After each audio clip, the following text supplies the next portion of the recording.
इस संडे से जो फ्लड प्रभावित लोग हैं उनके घरों का पैसा जो बांटना हम शुरू कर देंगे, वो चूज कर लिए गए हैं और आगे भी करेंगे। तो ये संडे से चर्च लोगों के घरों को बनाना शुरू कर देगी। आपको प्रार्थना करनी है और जहां से भी आप मुझे देख रहे हैं, आपको अपने बीजों को बोना भूलना नहीं है, क्योंकि अभी इतना बड़ा काम है, लाखों का काम नहीं है। अगर होता तो मैं अनाउंस ना करता। अब इससे बड़ा काम है, तो हमेशा याद रखो अपने बीजों को बोना, ताकि इस परिस्थिति में हम परमेश्वर के कामों में खड़े हो सकें और सबसे अधिक खड़े हो सकें। आमीन। तो ये संडे से घर बनने स्टार्ट हो जाएंगे, मंडे से काम शुरू हो जाएगा। अपने हाथों को उठाओ। खुदा बाप, तेरे नाम को हम महिमा देते हैं, तेरा नाम ऊंचा हो खुदाबंद। उन सब कलीसियाओं को भी आशीषित कर खुदाबंद, जिन्होंने पंजाब के साथ लोगों के साथ खड़े होकर कार्य किया। हर एक व्यक्ति ने अपनी जेब अपनी हैसियत के हिसाब से किया है। जरा वचन कहता है कि तुम्हारा बोना कभी व्यर्थ नहीं जाता, और हर एक व्यक्ति अपनी हैसियत के हिसाब से बोता है खुदा बाप, लेकिन तू उसके बीज को नहीं, उसकी मंशा को देखता है। उन लोगों की मंशा को देखकर उन्हें आशीषित कर, तू इस कलीसिया को भी आशीषित कर। यीशु मसीह के नाम में हम मांगते हैं। अपने घुटनों के भार आकर पवित्र वचन को उठा लो। अपने पड़ोसी को कहो, जो कुछ मैं सुनने वाला हूं, जो कुछ तू सुनने वाला है, वो परमेश्वर की ओर से है। फिर से कहो अपने पड़ोसी से,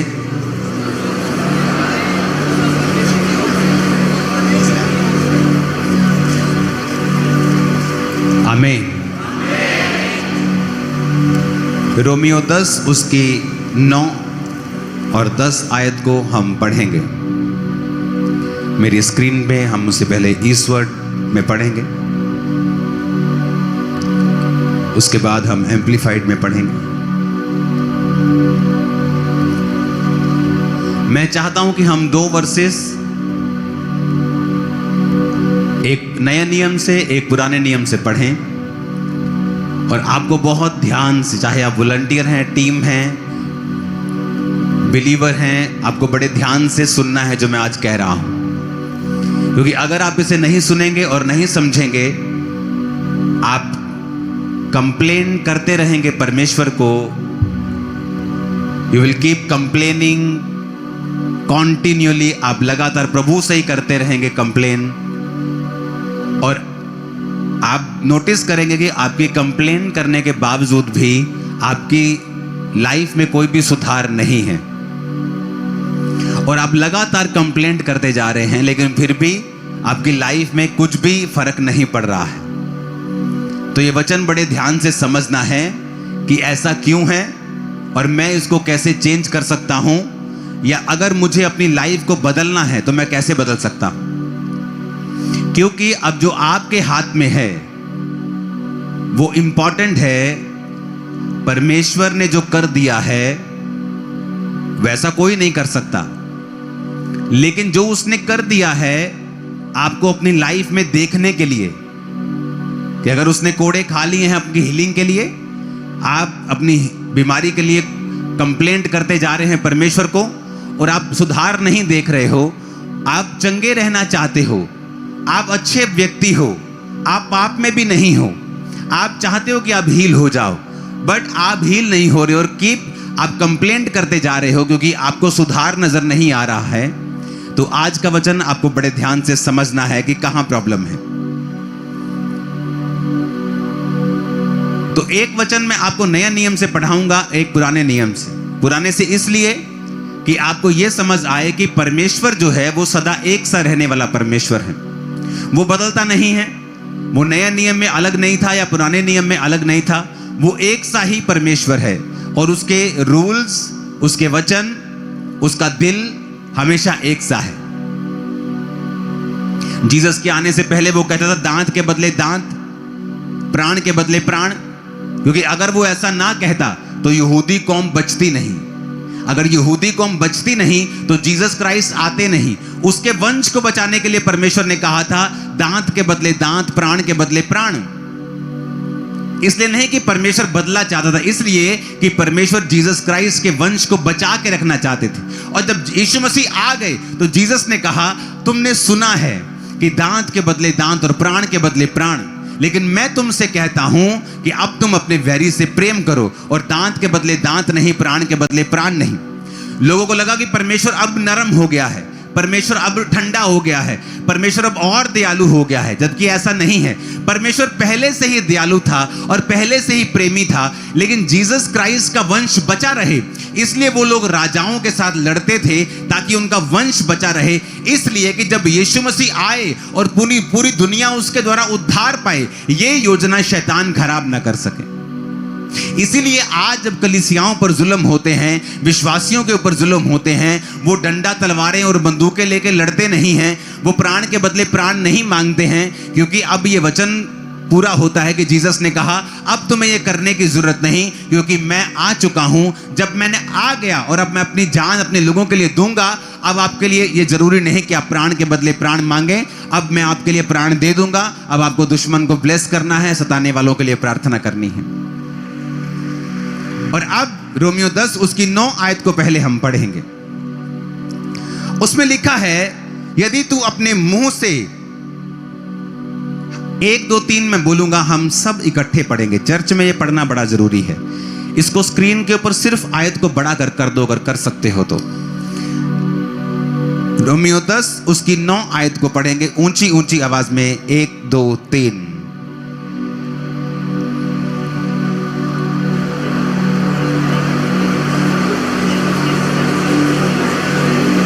बिना हिले भी कर सकते हो तुम लोग, बिना हिले भी कर सकते हो। फिर से पढ़ेंगे 1 2 3। कि यदि तू अपने मुंह से यीशु को प्रभु जानकर अंगीकार करे और अपने मन से विश्वास करे कि परमेश्वर ने उसे मरे हुओं में से जिलाया, तो तू निश्चय उद्धार पाएगा। वेरी इंपॉर्टेंट, कितना सिंपल वर्ड है ये, वेरी सिंपल। लोग ऐसे पढ़ देते इसको। उसमें लिखा है that if thou shall confess, कि अगर तू अपने मुंह से यीशु को प्रभु जानकर अंगीकार करे और अपने मन से विश्वास करे कि परमेश्वर ने उसे मरे हुओं में से जिलाया, तो तू निश्चय उद्धार पाएगा।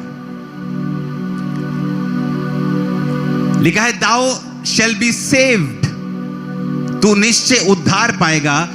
यूनानी भाषा का 4982वां शब्द, इसको ओपन करेंगे। आपकी स्क्रीन पे है, जिसका मतलब है सोजो। अपने पड़ोसी को बोलो सोजो। इसका मतलब है to save, deliver, protect, heal, preserve, do well, be whole. Jesus ने कहीं कहीं कहा है बी मेड होल, यानी तू वैसा ही हो जाए जैसा तुझे बनाया गया था। ओ पास्टर जी, मेरे कान में बड़ा प्रॉब्लम चल रहा है। क्या हुआ? वो जो कान की नस होती है ना, उसमें से सुनना बंद हो गया है। अब डॉक्टर बोलते हैं कि पर्दा ठीक है लेकिन नस ही खराब है, इसका कोई ऑपरेशन नहीं हो सकता, कुछ नहीं हो सकता। बी मेड होल, जैसा तुझे बनाया था वैसा हो जा। हाँ, अब सुनने लगा है, मैं उस होल की बात कर रहा हूं। बी मेड होल यानी वैसा ही हो जा। सुनो ध्यान से,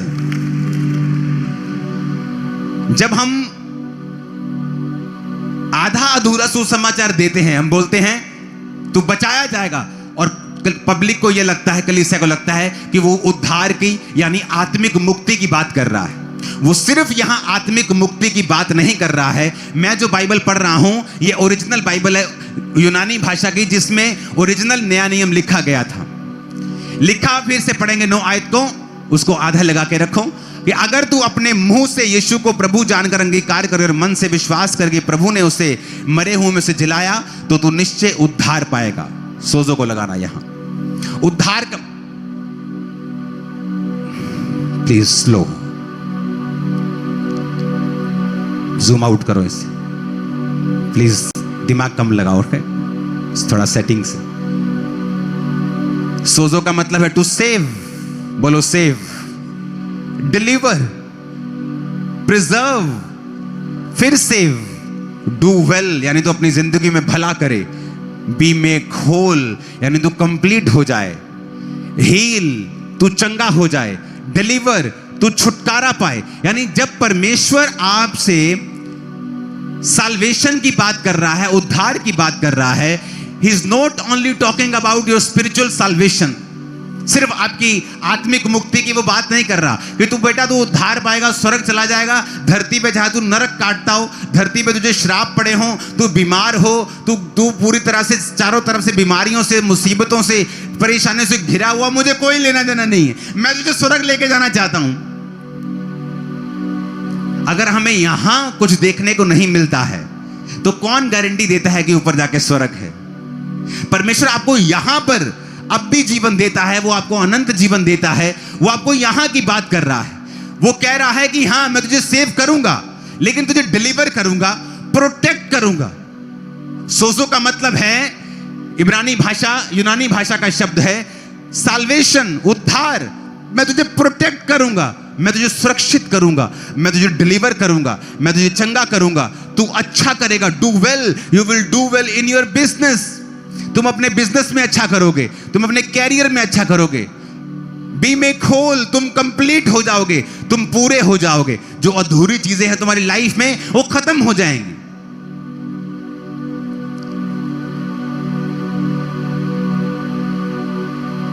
अब हम एम्पलीफाइड बाइबल पढ़ेंगे। इधर अगर तुम खोल सकते तो खोलना, वो रहने देना आधा उधर। अब आपको ये मैंने समझा दिया कि उद्धार है क्या, लेकिन मेरा ये प्रचार आज का ये नहीं है। मैं वहां जाने की कोशिश कर रहा हूं जो प्रभु ने मुझे आप लोगों के लिए दिया है।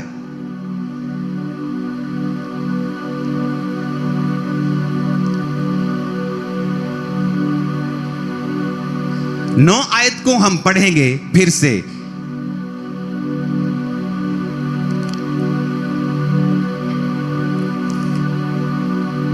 अब मैंने आपको यह समझा दिया कि सोजो यानी उद्धार का मतलब सिर्फ उद्धार नहीं है आत्मिक।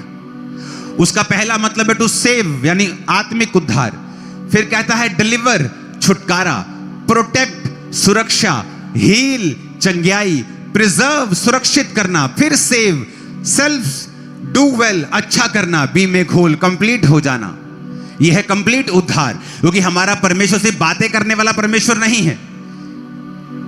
उसने आदम को बनाया, गार्डन में रखा, काम करने दिया, उसने आपके हाथों को कमाने की शक्ति दी। सब कुछ परमेश्वर का बनाया हुआ है, सिस्टम उसका बनाया हुआ है। तो वो चाहता है आपके बच्चे अच्छे हों, कंप्लीट हों, होल हों, प्रोटेक्ट रहें, सुरक्षित रहें। आपके बिजनेस, आपकी लाइफ, आपकी फैमिली, आपकी मेंटल लाइफ। लोग कहते हैं प्रभु का मेरी मेंटल लाइफ से क्या, प्रभु को कोई है कंसर्न? Very much concern. बहुत से लोगों को पेट की प्रॉब्लम्स होती हैं और उनकी दवाई हल नहीं कर सकती, क्योंकि डॉक्टर बोलते हैं आपके पेट की जो दिक्कत है वो स्ट्रेस से जुड़ी हुई है। अगर आपको चिंता है तो आपका पेट बीमार रहता है। और जीसस क्राइस्ट ने बाइबल में कितने सैकड़ों बार लिखा है मत डर, यानी कोई स्ट्रेस ना ले क्योंकि मैं तेरे साथ हूं। क्यों लिखा उसने? ताकि तुम्हें कोई स्ट्रेस ना रहे कभी भी और तुम कभी बीमार ना पड़ो।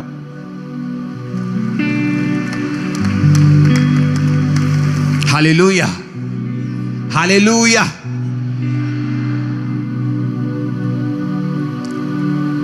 पिछले दिनों की स्टडी के दौरान मुझे मालूम हुआ कि जो 2005 में मुझे एक पेट की प्रॉब्लम हुई थी, मैंने कभी उसकी सर्च नहीं की। 5 में कोई इंटरनेट नहीं था फोन के ऊपर, तो कोई सर्च नहीं होती थी। तो 2005 में अगर आप बाइबल में, अगर आप इंटरनेट पे जाएंगे तो आपको कई डाइजेस्टिव रोग मिलेंगे। वो कभी भी जब आप डॉक्टर के पास जाते तो एंटी एसिड्स की गोलियां लगा देते हैं आपको, और वो रोग कभी ठीक नहीं होता। 25-25 साल से लोग गोलियां खा रहे थे। और जब मैं 2.5 महीने दवाई खा के डॉक्टर के पास जाके पूछा कि डॉक्टर साहब मेरे को तो बस हो गई, मैं तो सिर्फ यही खा सकता हूं, या मैं दवाई खाता हूं तो बस ठीक रहता हूं, मुझे कितनी देर खानी पड़ेगी? तो डॉक्टर ने कहा था लोग 12-12 साल से खा रहे हैं, आप पूछो ही मत। आप मेरे से मत पूछना कि कितनी देर खानी पड़ेगी, बस या एक तरह जैसे बीपी की गोली लग जाती है, गोली लग गई। और मुझे याद है उसी नाइट मैंने वो मेडिसिन फेंक दी थी और खुदा ने मुझे हील कर दिया था। सुनो मेरी बात, प्रॉब्लम ये नहीं कि मसीह या धर्मी को हो नहीं सकती, वो एक परीक्षा हो सकती है, लेकिन मैं आपको ये सिखा रहा हूं कि परमेश्वर ने बाइबल में जो लिखा है वो सारा कुछ आपकी फिजिकल हेल्थ के लिए है, मेंटल हेल्थ के लिए है, फाइनेंशियल हेल्थ के लिए है, फैमिली हेल्थ के लिए है। परमेश्वर चिंता करता है आपके बच्चों की, आपके दिमाग की, आपकी सोचों की, आपके शरीर की, आपके फाइनेंस की, आपके घर की, एवरीथिंग जो आपके साथ है। जैसे आप अपने बच्चे की हर एक तरह से चिंता करते हैं, या कहीं मेंटल लेवल में बढ़ रहा है, क्या शरीर में बढ़ रहा है, क्या आत्मा में बढ़ रहा है, क्या नॉलेज में बढ़ रहा है, क्या पढ़ाई में अच्छा है, प्रभु भी आपकी सब तरफ से चिंता करते हैं। लेकिन हमें बाइबल पढ़नी पड़ेगी वो समझने के लिए। अब ये बात हमें समझ में आ गई है कि उद्धार का मतलब सिर्फ आत्मिक नहीं है, परमेश्वर हमें सब तरफ से बचाना चाहता है। ओके, अब फिर से 9 आयत को पढ़ेंगे। लिखा, because if you acknowledge and confess with your mouth. अब हम यहां पर देखेंगे, यहां 3 चीजें हैं, अब ध्यान से समझना। पहली चीज है, पहले हम जाएंगे तीसरी चीज के ऊपर। ओके, कौन सी चीज की? बोलो अपने पड़ोसी को, तीसरी चीज के ऊपर जो है you will be saved. Okay, third हम देखेंगे रिजल्ट। रिजल्ट क्या है? परमेश्वर ने कहा यू विल बी सेव्ड, मतलब you will be heal, you will be preserve, make whole, you will be delivered, you will be protected. समझ आई कि नहीं आई?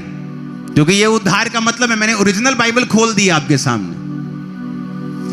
तो रिजल्ट क्या है कि ये रिजल्ट है इस आयत का। करना क्या है? अब देखेंगे करना क्या है। पहला काम करना है, कहता इफ यू एक्नॉलेज। उस आयत को फिर से पढ़ेंगे हम। यदि तू मुंह से यीशु को प्रभु जानकर अंगीकार करे। आप पहले सोचेंगे फिर बोलेंगे, पहले दिमाग में आएगा फिर समझ रहे मेरी बात के नहीं? तो दिमाग में इफ यू एक्नॉलेज, पहला काम विश्वास करना कि यीशु ही प्रभु है। एक्नॉलेज।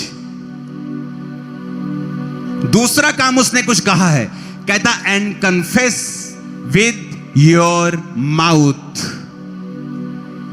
लोगों को लगता है कि विश्वास कर लिया ना मैंने अंदर, खत्म काम खत्म नहीं हुआ। पहला काम है विश्वास करना, दूसरा काम है मुंह से बोलना। रिजल्ट आ जाएगा, तुम चंगे हो जाओगे, प्रिजर्व हो जाओगे, डू वेल, मेक होल। बड़े ध्यान से समझने की जरूरत है। अब प्रॉब्लम यह है कि जब लोग बीमार हैं, मान लो हम ये केस लेते हैं हील वाला, कि लोग बीमार हैं, ओके, क्या तुम प्रभु पे विश्वास करते हो? हां। क्या तुम अंगीकार करते हो? हां, मैं यीशु को यीशु कहता हूं। नो नो नो, ये उसने फॉर्मूला दिया है, ये वचन फॉर्मूला है। रोमियो 10 उसकी 9 आयत एक फार्मूला है। फार्मूला क्या है?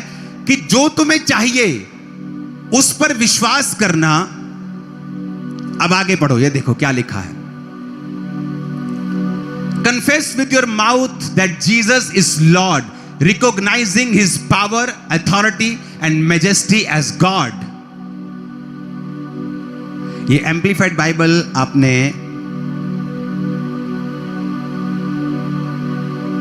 अलग खोली है, मेरे पास अलग है, इसका अलग वर्जन है जिसमें लिखा है, उस इंग्लिश के वर्ड को पढ़ेंगे हम, adhere to, और उसे स्क्रीन पे दिखाएंगे। अब ध्यान से समझना, पहला काम कहता एक्नॉलेज।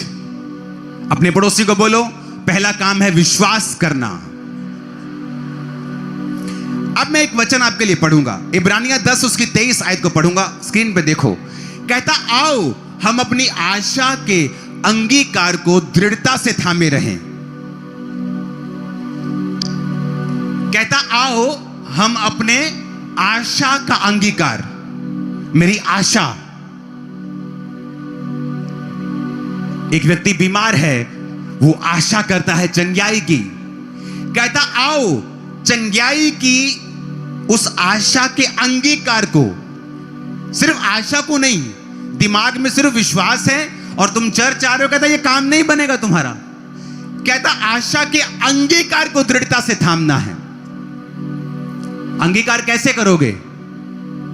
जिस मुंह से तुम गालियां निकालते हो, पड़ोसी से लड़ते हो, चुगलियां करते हो, चिकड़ चिकड़ पै पै पै पै पै करते हो, कहता उस मुंह को मेरे अंगीकार के लिए अगर इस्तेमाल करोगे, हील भी हो जाओगे, डिलीवर भी हो जाओगे, डू वेल, मेक होल, तुम कंप्लीट भी हो जाओगे, सुरक्षित भी हो जाओगे। कहता आओ हम अपनी आशा के अंगीकार को दृढ़ता से थामे रहें। जीसस क्राइस्ट पहाड़ के एक पेड़ के पास के जाते हैं और पेड़ पे फल नहीं होता। यीशु कहते सूख जा, तेरा फल आज के बाद कोई ना खाए। शाम को जब सुबह को चेले वहां से आ रहे होते हैं तो कहते प्रभु जिस पेड़ को तूने श्राप दिया वो सूख गया। और प्रभु उनसे एक बात कहते हैं, मरकुस 11 उसकी 23 आयत। यीशु ने कहा मैं तुमसे कहता हूं, जो कोई इस पहाड़ से कहे तू उखड़ जा और समुद्र में जा पड़, अपने मन में संदेह ना करे वरन प्रतीति करे कि जो कहता हूं हो जाएगा, अब उसके लिए वही होगा। फिर से पढ़ो इस आयत को, बोलो अपने पड़ोसी को, जो कोई इस पहाड़ से कहे, पहाड़ को देखकर सोचे नहीं, उसे कहे। आज कलीसिया क्या करती है?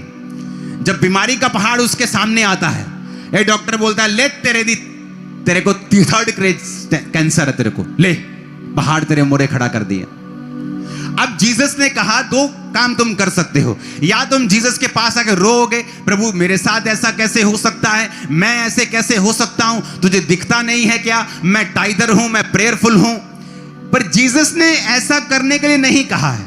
मूसा गलती कर रहा था और मूसा ने जब सामने लाल समुद्र था और पीछे सेना थी और जो मूसा दुहाई दे, और प्रभु कहता ए मूसा क्यों दुहाई दे रहा है मेरी तू, और परमेश्वर ने उसे डांटा। आप इमेजिन आप प्रेयर करने गए हैं और प्रभु आपको डांट रहे हैं। आज सोच रहे मैं प्रेयर करने गया हूं, मैं कौन सा शराब पी रहा हूं। कई बार आप अच्छा काम कर रहे हैं, आपका मेंटर तब भी आपको डांट देता है, क्योंकि आपको लगता है मैं तो सही कर रहा हूं, मुझे डांट क्यों पड़ रही है। तू सही अपने हिसाब से कर रहा है, लेकिन एक्चुअल में वो सही नहीं है। परमेश्वर ने कहा मूसा जो लाठी तेरे हाथ में है उसे लेकर समुद्र के सामने जा और उसे 2 भाग कर दे।